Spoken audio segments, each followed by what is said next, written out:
राजस्थान में अब बात होगी महाराष्ट्र की, जहां लोकसभा चुनाव से ठीक पहले एक बार फिर मराठा आरक्षण की आग भड़क उठी है। जालना में हिंसा के बाद कर्फ्यू लगा दिया गया है। मराठा आरक्षण आंदोलन के अगुवा मनोज जारंगे पाटिल ने डिप्टी सीएम देवेंद्र फडणवीस पर ऐसा आरोप लगाया है, जिसके बाद सीएम शिंदे बेहद गुस्से में हैं। जारंगे ने आरोप लगाया है कि डिप्टी सीएम देवेंद्र फडणवीस उन्हें मारना चाहते हैं। जारंगे ने कहा कि वो मुंबई तक मार्च करेंगे और फडणवीस के घर के बाहर प्रदर्शन करेंगे। हालांकि इस बार सरकार का रुख और रवैया दोनों पहले के मुकाबले बहुत अलग है। जारंगे को उन्होंने मनाया नहीं, समझाया भी नहीं, बल्कि कड़े शब्दों में वार्निंग दी और कहा कि वो सरकार के सब्र का इम्तिहान ना ले। सीएम शिंदे ने कहा कि जारंगे इस वक्त वही बोल और कह रहे हैं जो उद्धव ठाकरे और शरद पवार उनसे करवा रहे हैं। सीएम शिंदे ने ऐसा क्यों कहा? जारंगे ने शिंदे और अजीत पवार को छोड़कर सिर्फ देवेंद्र फडणवीस को ही क्यों टारगेट पर लिया? इसके पीछे की पूरी राजनीति क्या है वो आप समझे, उससे पहले कुछ तस्वीरें आपके सामने रखती हूँ। ये तस्वीरें महाराष्ट्र के जालना की है, जहां अंबाद तालुका के तीर्थपुरी शहर के छत्रपति शिवाजी महाराज चौक पर प्रदर्शनकारियों ने सरकारी बस में आग लगा दी। जालना में ही मनोज जारंगे की अगुवाई में मराठा समुदाय आरक्षण के मुद्दे पर सरकार के खिलाफ विरोध प्रदर्शन कर रहा है। हिंसा के बाद इलाके में कर्फ्यू है। एमएसआरटीसी ने पुलिस शिकायत दर्ज की है और अगली सूचना तक जालना में बस सेवाएं निलंबित कर दी गई हैं। अब शिंदे सरकार ने 20 फरवरी को मराठा समुदाय को 10% आरक्षण दे दिया था। हमने राजभर में वो खबर भी आपको दिखाई थी। बकायदा विधानसभा में बिल पास किया गया था। ऐसे में फिर मनोज जारंगे आखिर क्यों आंदोलन कर रहे हैं और मुंबई में आग लगाकर बीजेपी नेताओं के घर को घेरने की धमकी क्यों दे रहे हैं? सबसे बड़ा सवाल यह है कि जारंगे ने शिंदे सरकार में डिप्टी सीएम देवेंद्र फडणवीस को ही टारगेट पर क्यों लिया है? दरअसल इस वक्त अगर आपको आज के आंदोलन की स्थिति समझनी है तो आपको पहले पिछले साल सितंबर के महीने में जाना होगा, जब मराठा आरक्षण की आग भड़की थी। उस वक्त भी जारंगे ने फडणवीस का ही इस्तीफा मांगा था। उस वक्त भी उनके निशाने पर देवेंद्र फडणवीस ही थे।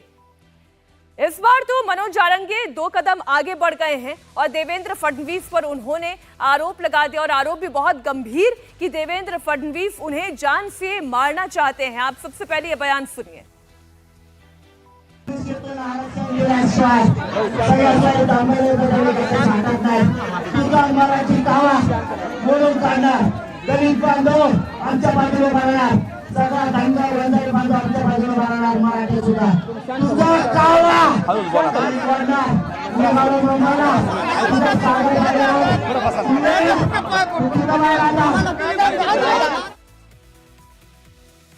अब जारंगे ने क्यों कहा कि देवेंद्र फडणवीस उनकी बलि चाहते हैं?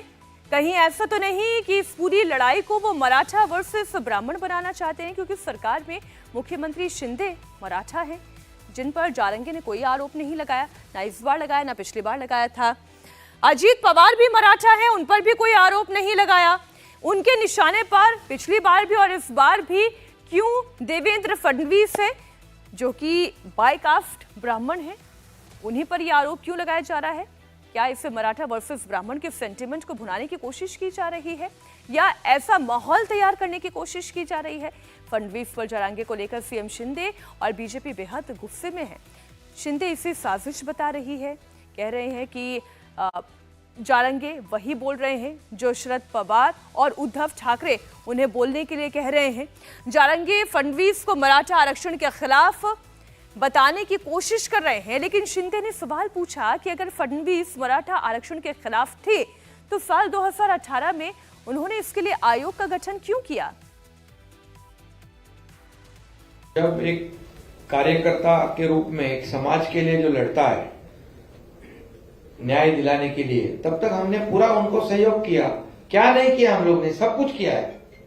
और अब जब उनकी बोली भाषा बदल गई है, जैसे डीसीएम साहब ने बोला कि जो शरद पवार उद्धव ठाकरे जो बोल रहे हैं वो वही भाषा बोल रहे हैं, इसका मतलब ये साजिश है। और ये साजिश का पर्दाफाश तो होगा। इसमें कोई कानून के सामने कोई छोटा बड़ा नहीं है। जब तक हम समझते थे कि ईमानदारी से लड़ाई लड़ रहे हैं, हम उसके लिए सब कुछ किया। मुख्यमंत्री किधर जाता है, कितने आंदोलन हुए आज तक। इसलिए अपने अपने सीमा में हर एक ने रहना चाहिए। सरकार सबका है और सरकार सबके लिए कर रहा है। हमने जो शब्द दिया था वो पूरा किया है, किसी अन्य समाज को अन्याय नहीं करते हुए।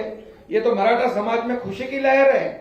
अभी ये बार बार ये मांग एक होने के बाद दूसरा, ए होने के बाद बी होने के बाद सी होने के बाद डी, वो सब देने के बाद फिर तो राजनीति की भाषा बहुत चालू हो गई। ये ऐसे कौन से देवेंद्र जी ने अगर मराठा समाज को नहीं देना होता तो उनके समय में मराठा आरक्षण कैसे मिलता। इस बार एकनाथ शिंदे के तेवर और उनका रवैया बिल्कुल अलग है। पिछली बार जब जरांगे आरक्षण पर अड़े थे तो सरकार ने उनसे 3 बार बातचीत की थी। खुद सीएम शिंदे जरांगे को मनाने के लिए गए थे, उनके मंच पर मौजूद थे, उन्हें जूस पिलाया था, उनका एक दिन का अनशन भी तोड़ा था। इस बार जब बिल पास करके मराठा आरक्षण दिया जा चुका है तो जरांगे का इस तरह से सरकार के खिलाफ प्रदर्शन करना समझ से परे है। जी स्क्रिप्ट आतापर्यंत उद्धव ठाकरे बोलत होते, ज्या स्क्रिप्टवर पवार साहेब बोलत होते, नेमक्या तशाच स्क्रिप्टवर तेच विषय जरांगेंनी का मांडावे असा माझ्यासमोर प्रश्न आहे। एवढंच आहे, कायदा सुव्यवस्था न बिघडवता कोणी आंदोलन केलं तरी आमची हरकत नाही, पण कायदा आणि सुव्यवस्थेचं पालन होणार नसेल तर पोलिसांना योग्य कारवाई ही करावी। शिंदे सरकार ने 20 फरवरी को विधानसभा में बिल पास करके मराठा समाज को 10% आरक्षण का कानूनी अधिकार दिया है। शिंदे सरकार ने दूसरे समाज के कोटे को छोड़ बिना मराठा समुदाय को आर्थिक, सामाजिक और शिक्षा के क्षेत्र में 10% आरक्षण दिया है। यानी कि जिन्हें आरक्षण दिया जा रहा था वो मिलता रहेगा, उनके कोटे में कोई छेड़छाड़ नहीं हुई है। लेकिन जरांगे को शिंदे सरकार का ये वाला आरक्षण मंजूर नहीं है।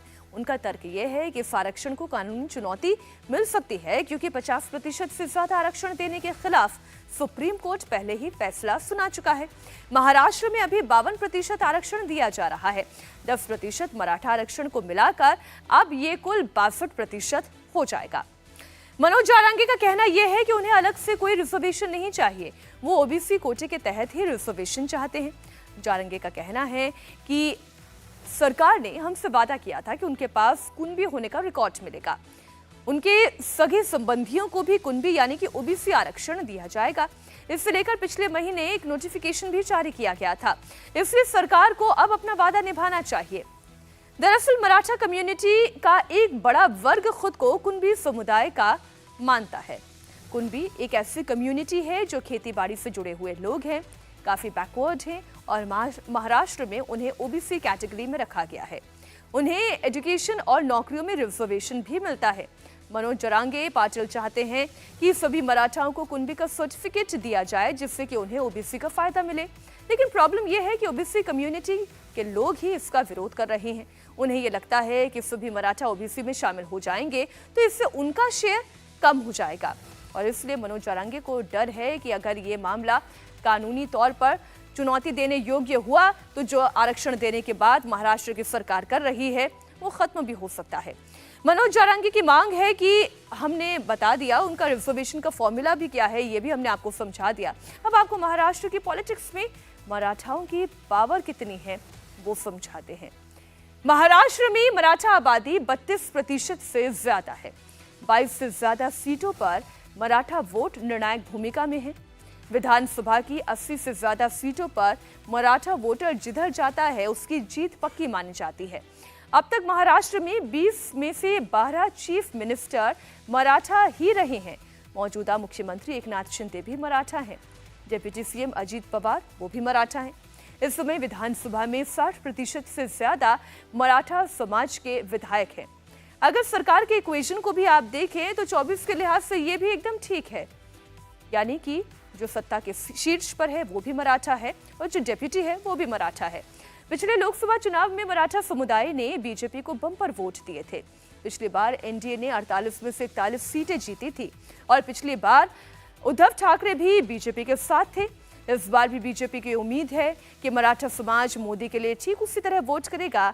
एनडीए के खेमे में शिंदे और अजीत पवार जैसे मराठा नेताओं की मौजूदगी भी है। लोकसभा चुनाव में कमल खिलाने के लिए बीजेपी को एक बार फिर उद्धव ठाकरे के अलग होने के बाद भी इस बार भी बीजेपी के सामने कोई अगर चुनौती है तो वो चुनौती भी खत्म हो जाएगी, क्योंकि शिवसेना और एनसीपी दोनों में ही फूट के बाद बीजेपी की ताकत मजबूत ही हुई है। बीजेपी मराठा समाज को नाराज नहीं करना चाहती। 2019 की परफॉर्मेंस को मेंटेन करने के लिए उसे मराठा समुदाय के साथ ही बाकी और जातियों का भी वोट चाहिए। वहीं शरद पवार और इंडी गठबंधन मराठा वोट को अपनी तरफ करने के लिए हर पैंतरे आजमा रहा है और इसलिए सवाल उठ रहा है कि कहीं ऐसा तो नहीं मनोज जारंगे का इस्तेमाल राजनीतिक टीका टिप्पणी के लिए या नफा नुकसान के लिए किया जा रहा है। कोई समाज अगर कोई आंदोलन करता होगा, कोई मांगे होगी, सरकार की तरफ से बात हो सकती है कि ये पॉसिबल है, ये पॉसिबल नहीं है, लेकिन सरकार की तरफ से जो आज रिस्पांस मैं देख रहा हूँ वो थोड़ा दुर्भाग्यपूर्ण है, क्योंकि सरकार ने एग्रेसिव नहीं होना चाहिए कभी भी। कोई भी आंदोलन करे, उनकी जो भी मांग हो, किसी की भी मांग हो, सरकार ने एग्रेसिव नहीं होना चाहिए, यही बात है। अगर आप देखें तो किसानों की जो हाल करके रखे अभी उन्होंने दिल्ली बॉर्डर पे, रास्ते खोद के रखे हैं, ड्रोन से उनको अटैक करे, वो जो टीयर गैस है, तो ये बात मुमकिन, ये अच्छी नहीं है बात।